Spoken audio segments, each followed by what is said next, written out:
Bonsoir et bienvenue dans ce nouveau numéro des classes affaires et merci pour votre fidélité. Il trouve parfois difficile d'investir en République démocratique du Congo, d'autres se sont découragés et ne veulent même plus entendre parler du Congo, leur pays natal. Alors pourquoi pour investir en République démocratique du Congo est souvent difficile? Pour en parler, je reçois sur ces plateaux quelqu'un qui en a fait l'expérience, Patrick Lupini, DG de GNP Facilities. Bonsoir. Bonsoir. En tout cas, je suis très content d'abord de vous recevoir ici sur le plateau des classes affaires et surtout de la confiance que vous faites aussi à l'émission et surtout comment on essaie d'encourager les jeunes entrepreneurs que vous êtes. Alors, pourquoi avez-vous renoncé à un moment d'investir en République démocratique du Congo? En fait, le Congo est un super pays, c'est vraiment notre pays, c'est mon pays de cœur. Quand j'ai eu à cœur d'entreprendre en fait, de commencer à investir en fait au sein de mon continent, j'ai d'abord voulu investir au Congo. Pourquoi le Congo? Parce que c'est tout simplement l'appel des origines en fait. Donc mon papa étant d'origine angolaise et ma maman du Congo. Donc, et je suis né dans ce beau pays. J'ai vraiment voulu investir et mettre mes bases vraiment dans ce pays. Et donc j'ai créé JP RDC en 2019. Et les difficultés, j'ai été confronté à la réalité du pays, mais on aura l'occasion de rentrer un peu plus dans les détails voilà, au cours de l'émission. Qu'est-ce qui vous a vraiment motivé aujourd'hui? Parce que vous étiez salarié, je pense, vous avez fini vos études, j'espère. Mais qu'est-ce qui vous a vraiment motivé de créer votre propre entreprise? Qu'est-ce qui m'a motivé? Donc, ayant fait toutes mes études, on va dire en France, et j'ai commencé à travailler en 2001, c'est ça. Et j'ai vraiment gravi tous les échelons. Donc j'ai commencé par la société aujourd'hui qu'on appelle Engie. Donc je suis arrivé comme simple technicien. Et après, à force de persévérance, donc j'ai gravi les échelons. Donc j'ai fait 10 ans au sein du groupe Engie. Après, j'ai fait 1 an et demi au sein du groupe SPI Batignolles.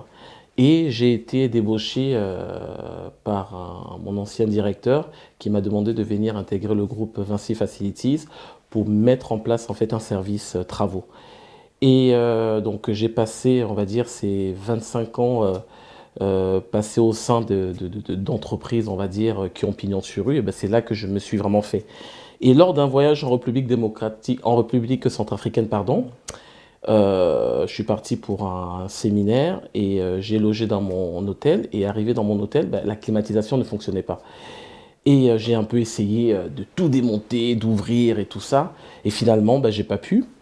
Et le lendemain, j'ai été voir la direction technique pour dire qu'est-ce qui se passait au sein de la chambre. On m'a fait comprendre que la climatisation, bah, il y avait un problème et que finalement, bah, qu'ils avaient reçu une carte électronique et que la carte électronique était en attente d'un technicien qui allait encore venir de l'outre-mer pour pouvoir remplacer la carte. Donc j'ai demandé que si on pouvait me transmettre cette carte, voir ce que je pouvais faire. Donc chose que j'ai faite. Je suis monté, j'ai remplacé la carte. Le groupe est parti. Et j'ai eu une frustration frenzy ce jour-là parce que je me suis dit, voilà, juste pour une pièce détachée, on a un groupe qui est en panne et il faut attendre encore que quelqu'un d'autre vienne pour remplacer. Et donc en rentrant en France, j'ai vraiment eu une vision de créer quelque chose qui va pouvoir en fait de revaloriser en fait tous les métiers techniques auxquels nous sommes confrontés. Il y a beaucoup de jeunes qui vous suivent aujourd'hui et beaucoup de personnes qui sont dans cet état. Partir n'est pas partir, partir pas partir. Alors, qu'est-ce que vous avez mis en place? Parce que bon, vous êtes arrivé, vous n'avez pas dit du jour au lendemain, je pars. Il faut qu'il y ait des assurances parce que vous partez pour créer. Mais comment ça s'est passé? Ben, en fait, quand on décide en fait à un moment de se mettre à son compte, il faut quand même se préparer. Il faut derrière en fait avoir un réseau. Parce que c'est quand même important. Parce que lorsqu'on décide de se mettre à son compte, c'est vraiment un parcours du combattant. Et donc, pendant ces 25 ans au sein des grands groupes, donc j'ai su créer un vrai réseau. J'ai vraiment fidélisé des clients. Et ces clients-là, je savais que le jour que j'allais me mettre à mon compte, ben forcément, ils allaient me suivre. Et donc, c'est vraiment ce qui s'est passé. Et donc, quand j'ai décidé de me mettre à mon compte, donc j'ai annoncé à Vinci que je partais en 2019, donc le 31 septembre 2019, donc j'ai quitté la société. Et en janvier 2020, j'ai créé JP Facilities. Et je peux vous dire que, comme vous le savez, l'année 2020, c'était l'année du Covid. Donc, une pandémie nous est tombée sur... voilà. Et donc, malgré ça, le fait d'avoir été préparé et le fait vraiment d'avoir eu ce réseau, ben, c'est ça qui m'a permis aujourd'hui d'avoir un développement. Voilà. Est-ce qu'il vous est arrivé d'avoir aussi des financements propres que vous avez mis de côté pour que, voilà, dès que je commence, je démarre, ça peut me permettre aussi, quand même, à être là pour que, quand les difficultés arrivent, surtout qu'il y avait Covid, hein, donc Tout il n'y à avait fait. pas de travail. Ben, en fait, j'ai pu, en quittant Vinci, puisque quand on est dans ces grands groupes, on a ce qu'on appelle en fait on investit en fait une part salariale, donc j'ai pu débloquer en fait là, voilà, donc cette participation, ce qui fait que ça m'a permis d'avoir un matelas. Et oui, je pense que Frenzy, quand on a besoin d'entreprendre, il faut quand même se préparer et avoir un petit matelas, parce que c'est très difficile quand on achète du matériel, on paye au cul du camion, les fournisseurs ne vous connaissent pas, donc tout de suite il faut allonger. Donc si on n'a pas un petit fonds, un petit matelas, c'est très compliqué. Vous avez fait des études, Bien sûr. vous avez eu un parcours scolaire. Alors, fait. quel est votre parcours, cursus scolaire? Mon cursus scolaire est très simple, donc j'ai fait un parcours technique, hein. Donc j'étais doué pour aller on va dire, on va dire sur une filière générale. Et quand je devais passer mon brevet, et que j'ai eu mon brevet, et qu'on se pose la question de l'orientation, de qu'est-ce qu'on fait, est-ce qu'on part en général ou on part sur des filières techniques. Donc j'ai mon oncle qui à l'époque était électricien, donc qui m'a dit, écoute, j'aimerais que tu prennes une filière technique. Je lui ai dit, ah, filière technique, ah, ah, non, non, non, c'est pas du tout ça, c'est pas mon truc. Il m'a dit, si, j'aimerais vraiment que tu... Donc je me suis renseigné, donc j'ai fait un BEP électrotechnique, donc en 2 ans. Après ce BEP électrotechnique, donc j'ai fait une première d'adaptation. Et j'ai eu mon bac, après BTS 2 ans. Et j'ai commencé à travailler en 2001. Et quand j'ai commencé à travailler, au bout de 6 mois, j'ai voulu un peu renforcer un peu mes données, on va dire, je dirais un peu plus, parce que je voyais tout ce qui était thermodynamique me plaisait, donc je me suis inscrit au cours du soir au CNAM. Donc j'ai fait 2 ans et demi de cours du soir au CNAM, donc pour valider un DPCT. Et après j'ai eu on va dire mon premier fils, hein, donc c'était un peu très compliqué d'allier le boulot et la vie familiale, mais finalement le reste du parcours se fait au long du parcours professionnel, donc ce qui fait que voilà, j'ai pu pendant ces 25 ans avoir un peu plus d'expérience technique, et c'est ce qui m'a permis aujourd'hui de me construire, quoi. Alors aujourd'hui, en quoi consiste alors votre travail, votre entreprise? Qu'est-ce qu'il fait concrètement? Donc JNP, hein, donc c'est Jeunesse et Performance, donc c'est une entreprise, donc on est prestataire de services, donc on construit des projets en CVC, donc CVC c'est chauffage, ventilation, climatisation.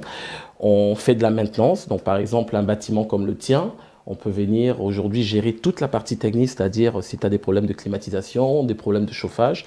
Donc j'ai des techniciens qui peuvent venir dépanner pour toi, remplacer un groupe froid, dépanner. Et aussi il y a aussi une partie pour la partie électricité. Donc tout ce qui est électricité, c'est-à-dire on peut remplacer une armoire électrique, on peut sur vraiment les lots techniques, parce que quand on prend un projet par exemple d'une construction, on a la partie gros œuvre et on a les lots techniques. Et dans les lots techniques, JP Facilities est là pour en fait concevoir la climatisation, mettre la partie clim, la partie électricité, la partie plomberie.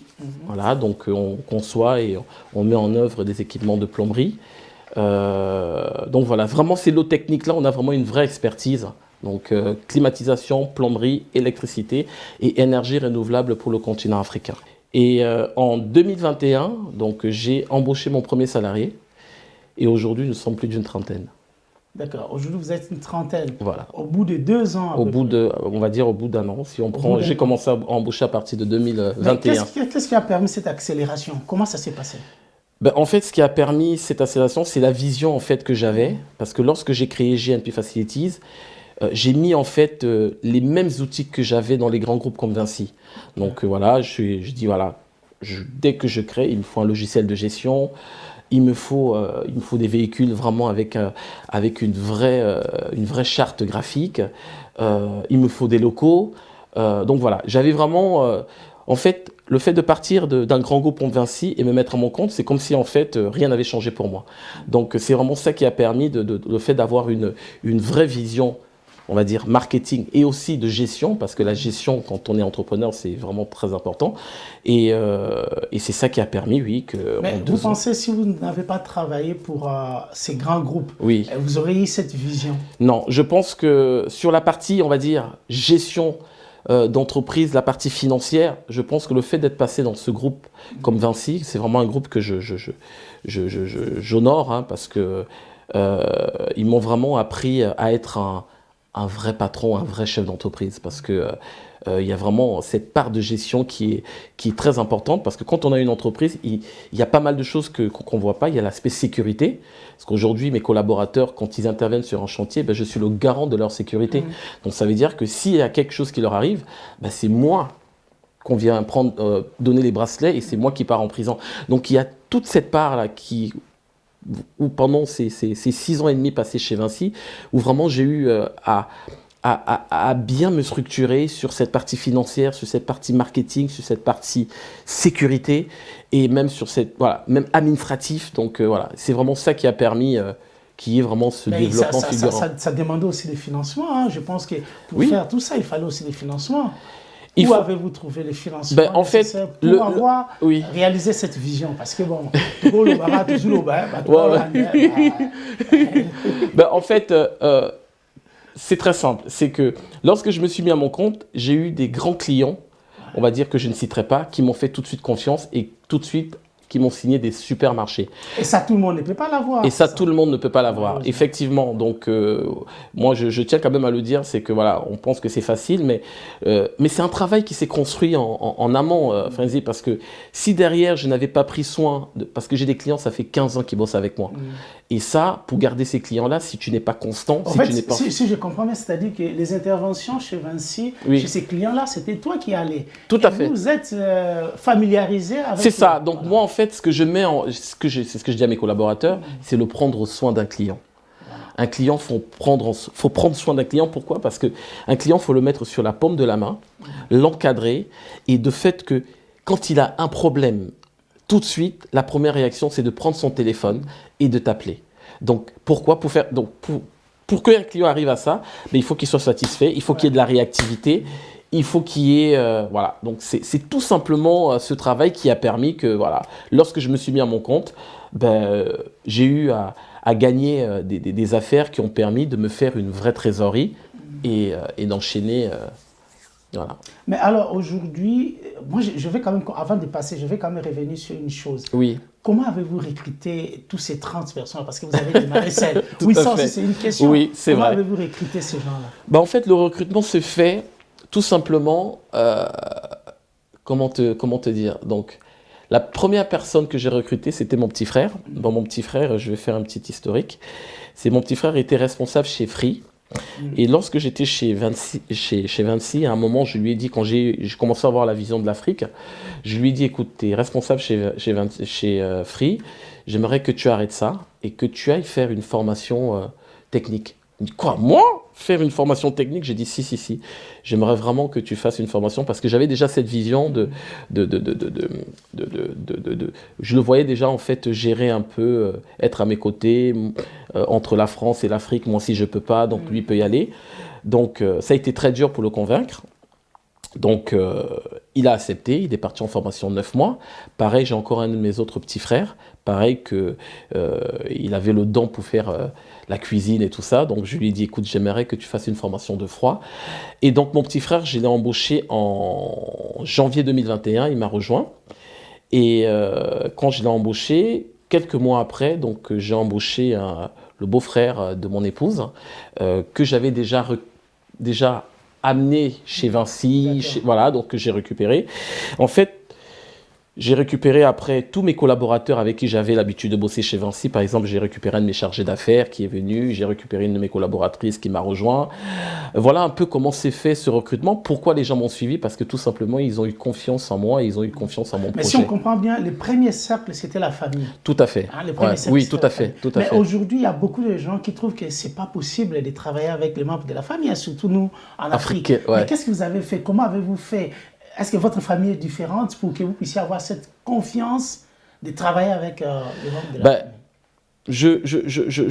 Je peux comprendre que certaines personnes qui disent oui, travailler en famille, c'est très compliqué, travailler en famille, c'est dur. Mais moi, j'estime que quand on travaille en famille, on peut s'engueuler, des fois, on ne s'entend pas. Mais je me dis aujourd'hui, si je travaille avec mon petit frère, même si on s'engueule sur le boulot, mais s'il m'arrive quelque chose demain, il prendra soin de mes enfants. Donc, moi, c'est un peu cette vision que j'ai dans ma tête, et puis, en fait. Vous les avez aussi envoyés en formation. Et je les ai, voilà, donc, et je les ai envoyés et donc, ils se sont aussi sacrifiés, quoi. Donc, voilà, chacun des deux avait sa préméditation. Il y a la famille et puis il y a aussi les compétences que vous avez. Il y a les compétences qu'il a fait, voilà. Et j'ai été très dur avec lui, hein, même les deux. Hein, donc, mais c'est vraiment, même il y avait certains collaborateurs qui me disaient, mais t'es quand même dur avec tes frères. Je dis, voilà. C'est pas parce que c'est le frère, c'est la famille qu'il y a des choses que je vais laisser, quoi. Donc moi, travailler en famille, je trouve que quand on travaille en famille, on est plus grand. Mais vous avez quand même rencontré aussi d'autres familles qui, pour eux, c'est très compliqué. Hein, ah bien sûr, ah oui, tout à fait. Moi j'ai des partenaires, moi hein. j'ai par exemple des partenaires, des sous-traitants qui me disent, mais Patrick, je ne sais pas comment tu fais pour travailler avec ton frère par exemple, ou par exemple avec ma sœur. Aujourd'hui par exemple, ma petite sœur, c'est elle qui est là. Mais comment ça se passe? Comment ça se passe? Parce que vous travaillez avec votre sœur, vous travaillez avec votre frère, mais comment ça se passe? Comment vous faites la gestion, surtout des problèmes, quand les problèmes arrivent? Comment arrivez-vous à gérer les problèmes familiales, les problèmes du boulot? Par contre, il faut quand même séparer. Donc, quand on travaille en famille, il faut quand même séparer. On peut avoir des problèmes au sein de la famille, mais le travail, donc il faut vraiment séparer les deux. Deux fois, c'est un peu difficile, mais aujourd'hui, nous, on y arrive. Donc, mais comment vous arrivez? Comment vous faites? Parce que les autres n'arrivent pas. En fait, c'est tout simplement le dialogue. Donc, il faut dialoguer, il faut se dire les choses, il faut se parler. Mais les gens de ta famille, ils sont quand même compétents aussi dans les processus. Bien sûr. Donc, voilà, ma sœur qui est la directrice générale de JP Kinshasa, c'est elle qui est la présidente de Femmes d'Avenir. Donc, c'est elle qui a eu l'idée de Elikia Noël, les illuminations que nous avons fait en 2019. Donc, voilà, on en parlera tout à l'heure. Quand je prends, par exemple, l'un de mes petits frères, donc Pierre Lompini, donc lui, aujourd'hui, il a une facilité de marketing parce qu'il était chez Free. Donc aujourd'hui, il est plombier chauffagiste et il le fait à merveille. On est samedi, il est en train de poser une climatisation à Besançon. Là, je l'ai mis en place ce matin.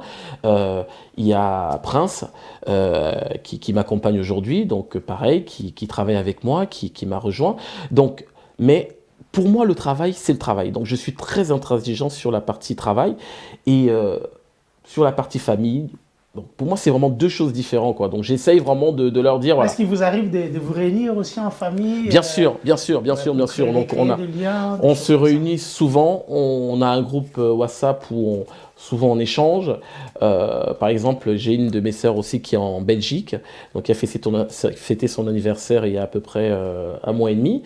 Donc, moi, j'ai pas pu y aller, mais voilà, les trois sont partis, puisque nous sommes 5. Hein, je suis l'aîné de la famille, et donc là, on est en train de réfléchir comment faire pour partir tous en vacances avec tous nos enfants respectifs, histoire encore de créer encore plus le lien. Ça chauffe vraiment, papa, maman, ils interviennent ou pas? Quand ça chauffe, c'est souvent maman, hein, donc oui, bien sûr. Donc il y a quelques temps, c'était un peu tendu avec la directrice de JP Kinshasa.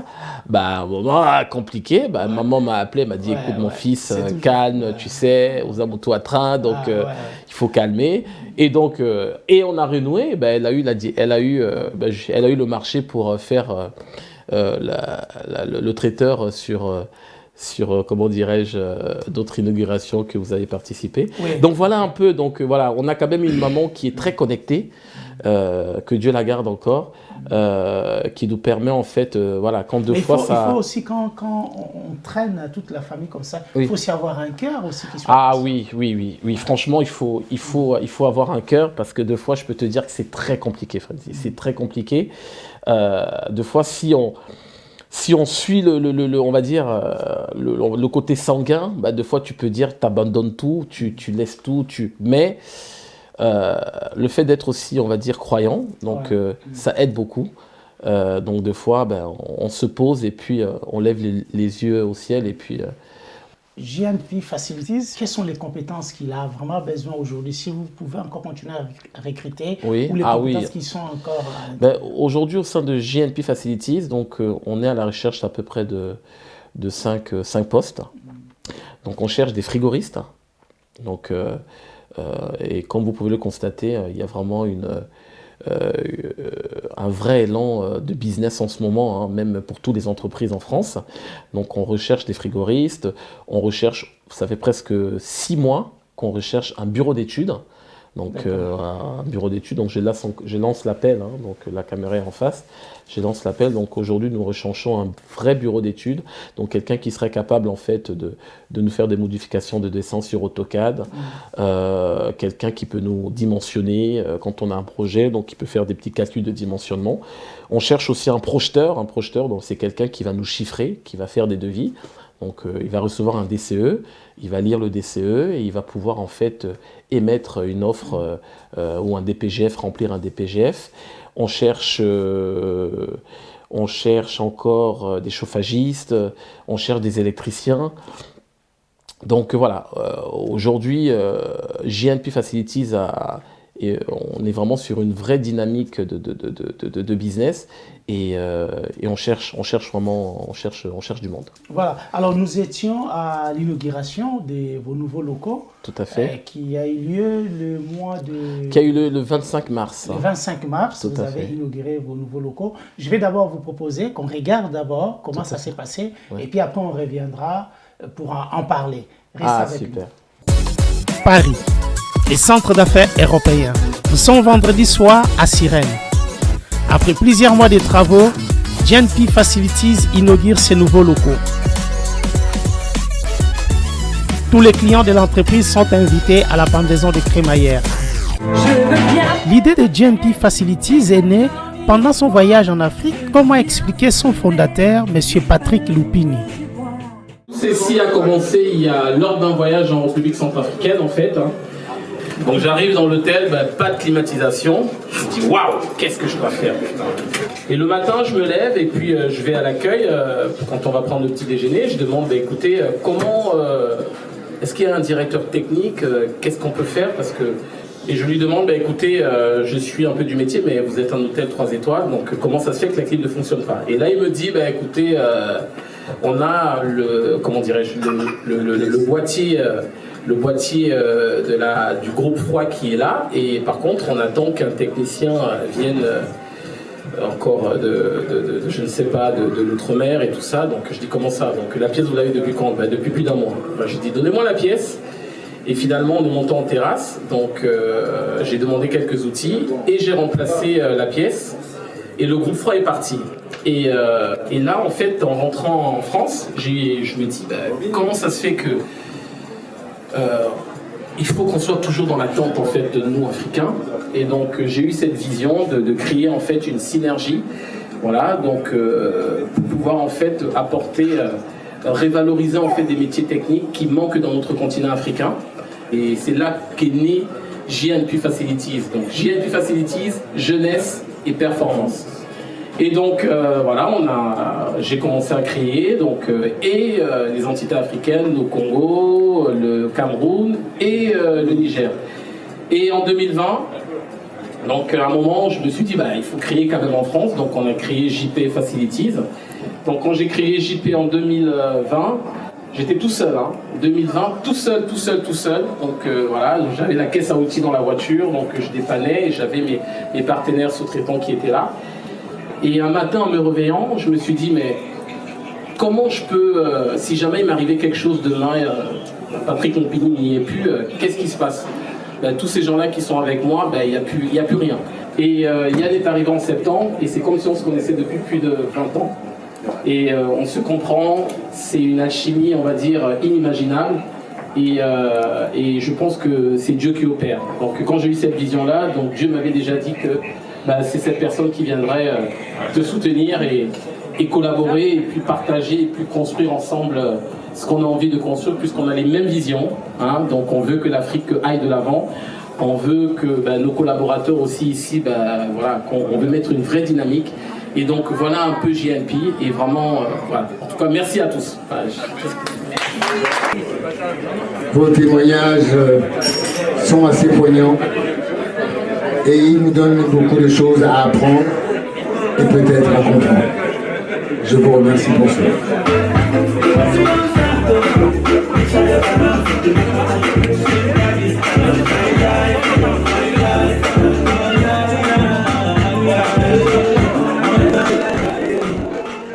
C'est avec un buffet chaud offert aux invités et une musique des clubs privés que la soirée s'est poursuivie jusqu'à 2h du matin. Écoutez, c'est un superbe événement, on est très contents. Les clients que nous avons invités ainsi que nos fournisseurs, nos partenaires ont été très, très contents aussi, très satisfaits de l'événement. On ne s'attendait pas à avoir autant de monde, mais beaucoup de gens ont répondu présent et on est très très satisfait du résultat. Voilà, comme vous avez pu voir, les gens se sont amusés. Il y a eu des concerts live, il y a eu le DJ qui a joué. Voilà, on a eu pas mal de surprises dans la soirée, donc voilà. Et qu'est-ce que je peux vous dire d'autre, à la prochaine, hein, ce sera peut-être mieux encore. On espère pouvoir renouveler ça, mais voilà. Super soirée, donc bonne ambiance, il y a pas mal de personnes, ça fait du bien en plus de ça, vendredi, donc ça permet de se détendre, c'est franchement bien. Nous tenons tout d'abord à remercier Patrick pour l'invitation et puis je présente moi les félicitations à Patrick au nom de mon entreprise Codecimo et à toute mon équipe pour ce beau siège social. Félicitations pour ce travail abattu ici à Paris. C'est pas simple d'être un chef d'entreprise ici à Paris et surtout avoir ce siège social qui est un grand siège dans cette belle commune qui est Suresnes. Nous espérons travailler avec lui dans les cadres de nos activités, notamment dans les cadres de l'immobilier et tout ce qui est dans la construction, étant donné que vous œuvrez déjà dans les domaines de la construction, notamment dans tout ce qui est construction. Toutes mes félicitations et belle aventure à vous et bonne continuation en tout cas et bon succès. Mes impressions, elles sont vraiment très très bonnes.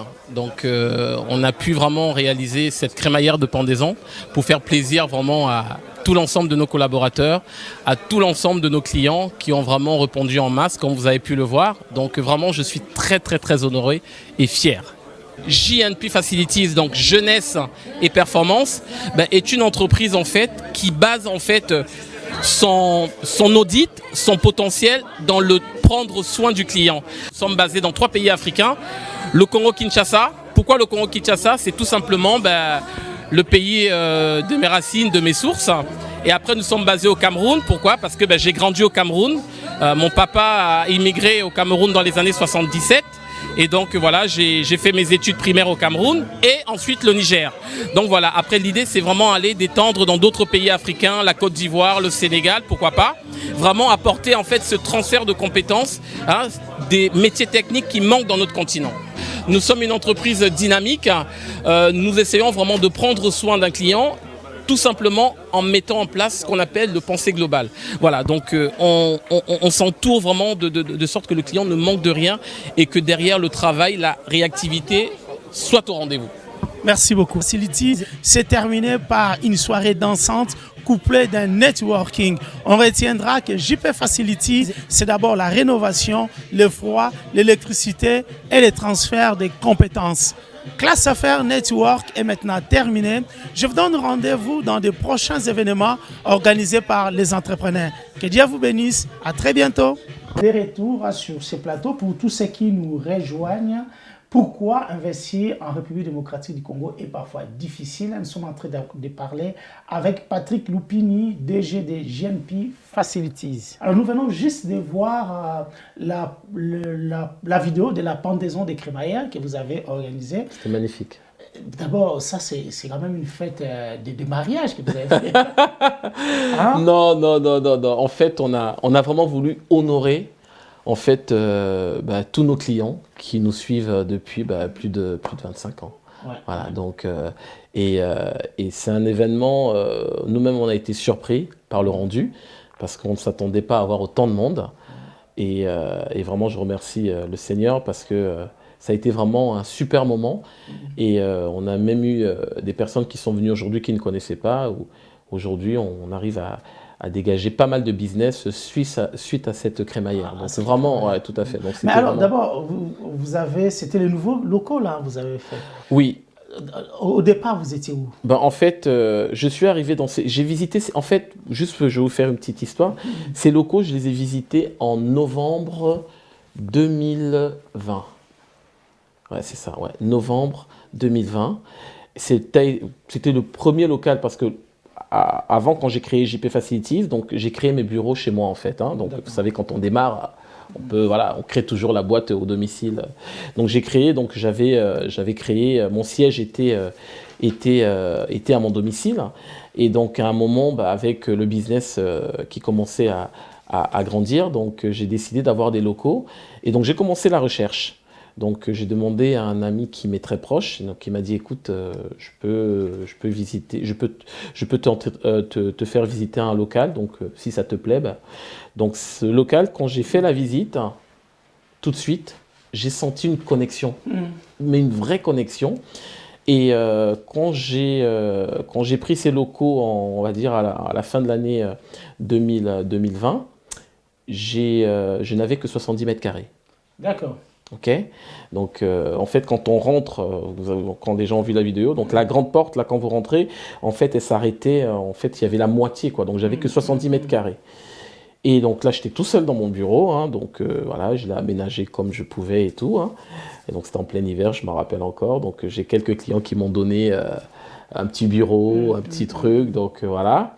Et donc Dieu a permis que sur l'année 2021, le business a commencé à grossir, donc j'ai demandé à mon propriétaire est-ce qu'il y avait possibilité, puisque je commençais à embaucher un peu, donc j'ai eu une assistante qui m'a rejoint, donc j'ai eu un chargé d'affaires qui m'a rejoint, donc il fallait un peu élargir un peu les murs, donc il m'a dit oui, il y a la possibilité, donc il m'a redonné, on va dire au mois de juin 2021. Donc j'ai repris 100 mètres carrés de plus. Vous avez essayé d'investir au Congo. Aujourd'hui, on parle de ceux-là qui aujourd'hui sont peut-être déçus du Congo. Qu'est-ce qui s'est passé en réalité en République démocratique du Congo? Parce qu'avant d'investir vraiment ici en France, vous avez aussi tenté d'investir au Congo. Tout à fait. Donc la directrice de JNP Facilities Congo, présidente de Femmes d'Avenir, donc a eu en fait a créé cet événement qu'on appelle Eliki à Noël. Eliki à Noël, c'est quoi? C'est espoir. Donc, on a soumis le projet au gouverneur de la ville de Kinshasa. Mais avant ça, vous n'avez pas l'idée d'investir au Congo? Avant ça, oui, si. En fait, ça, c'est en deuxième. J'ai créé, en fait, JNP Facilities au mois de... on va dire entre au mois de 2018-2019, donc j'étais déjà basé. Pourquoi? Parce que j'avais en fait cette envie de faire du transfert de compétences et tout ça. Mais ce projet qui est arrivé, on va dire, à la fin de l'année 2019. Donc en fait, ma sœur étant à Kinshasa a soumis le projet et moi ayant la compétence technique, elle m'a soumis le projet, donc j'ai apporté la partie technique en fait. Mais avant ça, donc j'avais déjà eu à cœur d'investir. On avait fait, vous pourrez même balancer la vidéo de l'inauguration de JNP Facilities, donc où on a eu quand même quelques membres ou quelques honorables et politiques qui nous ont soutenus. Donc, mais ce projet-là, en fait, c'est un projet qui est arrivé, on va dire, à la fin de l'année 2019. Voilà, donc c'était quand même un projet auquel vraiment on a, comment dirais-je, on a mouillé le maillot, pour vraiment le dire plus simplement. C'était la première fois que je passais les fêtes de fin d'année hors de ma famille, donc chose que je n'avais jamais fait. Et donc, on a élaboré, on a mis en œuvre, pour une première dans ce continent, les illuminations de la ville de Kinshasa. Donc, on a illuminé la gare centrale, on a illuminé l'hôtel de ville, on a illuminé le boulevard. Et voilà, donc ça a été un projet, on va dire, super. Après, qu'est-ce qui s'est passé? Donc peut-être des incompréhensions, je ne sais pas. Donc, j'ai été un peu frustré. Pourquoi? Parce qu'un tel projet avec autant de sacrifices, et derrière, ça n'a pas été pris à sa juste valeur. Peut-être parce qu'on n'a peut-être pas communiqué comme il fallait, ouais. Mais c'est peut-être aussi vous avez un peu surestimé aussi les projets par rapport aux besoins locaux, je pense. Non, en fait, c'est pas que j'ai surestimé le projet, c'est que lorsque on valide le projet, on va dire à la fin de l'année, on va dire au mois de novembre, donc moi on me dit écoute, c'est bon, c'est validé, il faut trouver des illuminations. Donc je me retrouve, je me dis mais comment je fais? Donc là, j'appelle des partenaires, il y a presque plus d'illumination puisque tous les gens se sont déjà servis, puisque les gens sont même déjà en train de préparer les illuminations pour les poser. Donc il a fallu que je fasse en fait un voyage dans le sud de la France. Donc j'ai rencontré, Dieu merci, on va dire un partenaire, la société Blanchère. C'est la société en fait qui fait toutes les illuminations des Champs-Élysées. C'est elle en fait qui illumine la Tour Eiffel. Donc il y a eu vraiment une vraie connexion avec ce partenaire, donc qui m'a fait confiance et qui a pu en fait, voilà, on a pu élaborer ensemble le projet des illuminations, en sachant que il n'y avait presque plus rien. Donc, et vu le montant qui nous a été alloué, donc on a pris ce qu'on pouvait prendre pour pouvoir en fait avoir quelque chose. Donc au départ, il fallait qu'on fasse les illuminations sur 8 km. Donc il fallait que les illuminations aillent de la gare centrale jusqu'à 8 km, ça fait aller jusqu'à Kitambo magasin, c'est ça. Mais lorsqu'on arrive chez le fournisseur, ce qui restait pour faire les illuminations sur 8 km, on pouvait en faire que sur 3-4 km. Donc il a fallu compenser, il a fallu que je trouve l'idée de peut-être illuminer l'hôtel de ville. Donc c'est l'illumination que vous pourrez montrer voilà. Il a fallu en fait qu'on illumine la gare centrale. Donc j'ai eu l'idée en fait d'illuminer la gare centrale un peu comme la Tour Eiffel. Donc avec on va dire avec ces rideaux LED qui descendaient sur le monument d'Albert, je crois que c'est le monument Albert Ier, je crois. Et donc voilà un peu ce qu'on a fait. Après une incompréhension avec l'hôtel de ville. Je sais pas, mais moi, ce que je retiens, c'est que ces illuminations, moi, je me rappelle encore, lorsque je faisais le test, et en plus, ces illuminations ont été faites en collaboration aussi avec les services techniques de l'hôtel. Donc, c'est des gens vraiment qui ont apprécié travailler avec nous. Lorsqu'on faisait les tests et tout ça, moi, je vois encore les yeux ébahis des personnes quand on a lancé les premières illuminations, l'éclairement et tout ça. Et donc...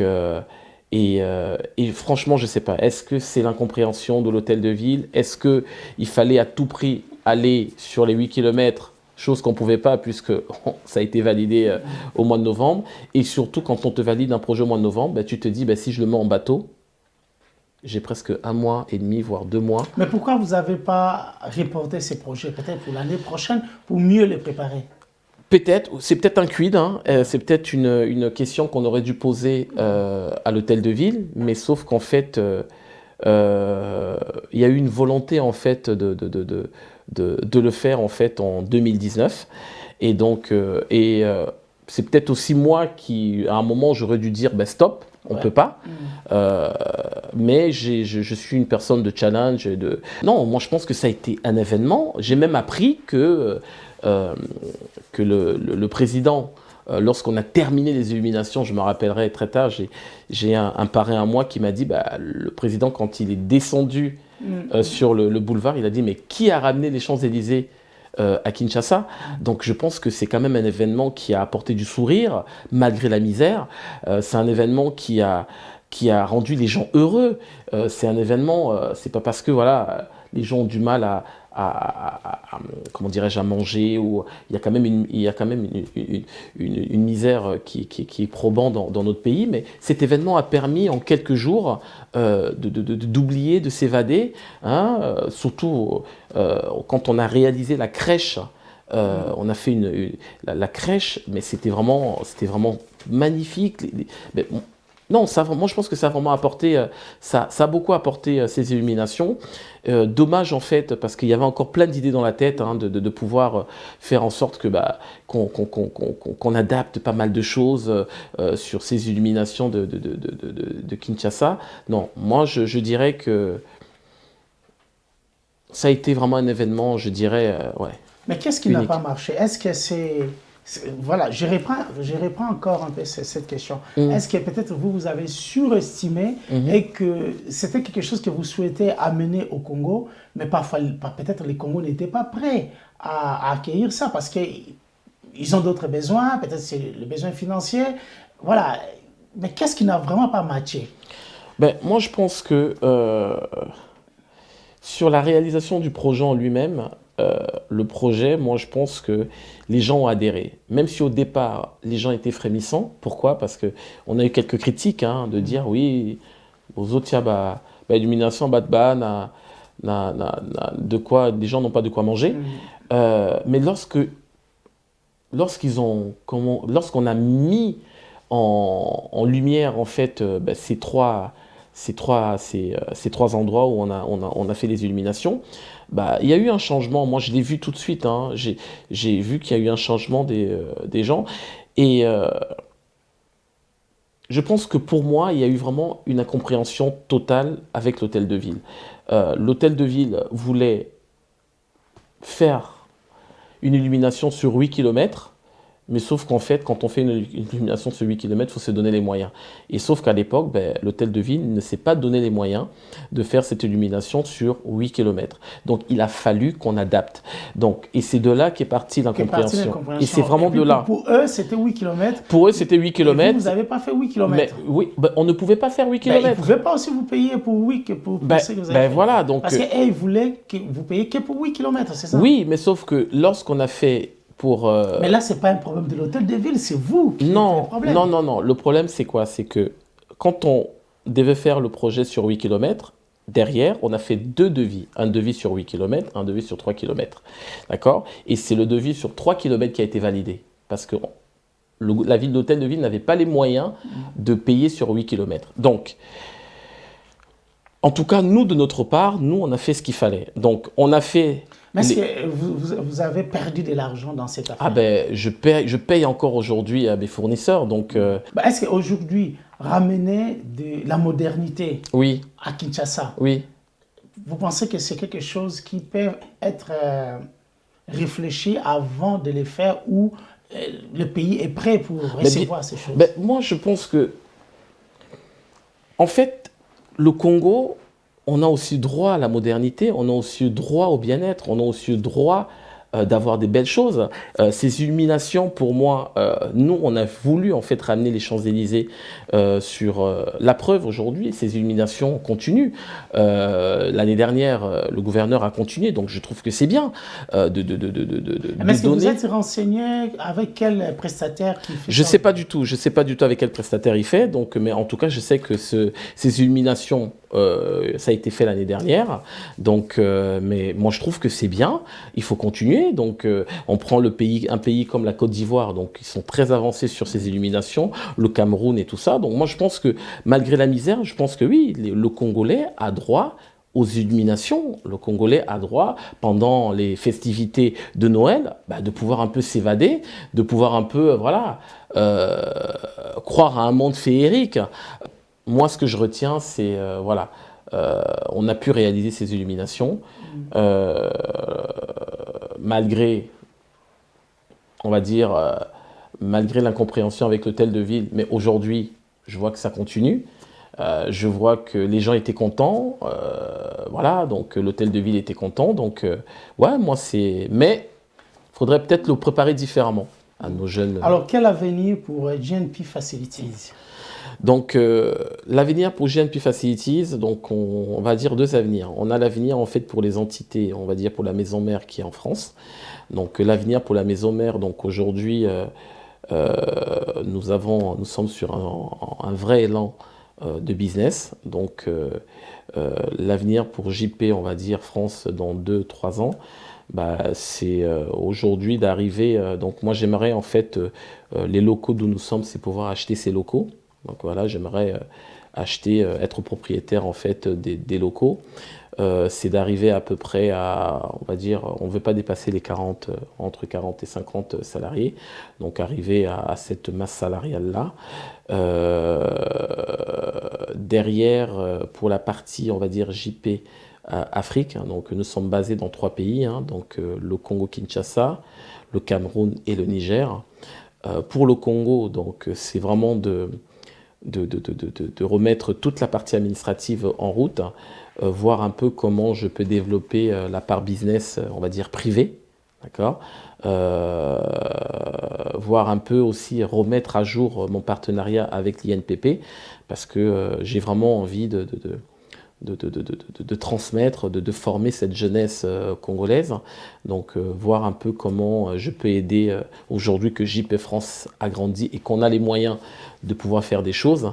Donc je vais voir un peu comment, donc quand j'irai voir le directeur de l'INPP, voir un peu comment, ce qu'on avait parlé il y a quelques années, donc le remettre sur la table et voir un peu comment je peux les mettre en relation. Par exemple, aujourd'hui, on a le CFI de Gambetta avec qui nous sommes partenaires. Donc, voir un peu comment remettre en fait ce partenariat-là. Ça, c'est pour la partie Congo. Et pour le Niger, donc le Niger, on est en train de tout faire pour ouvrir notre premier centre de formation au 1er septembre. Donc là, au Niger, on a un directeur qui est monsieur David Mokala, qui est basé au Niger, donc qui œuvre tous les jours pour... donc on a quelques contrats qui rentrent.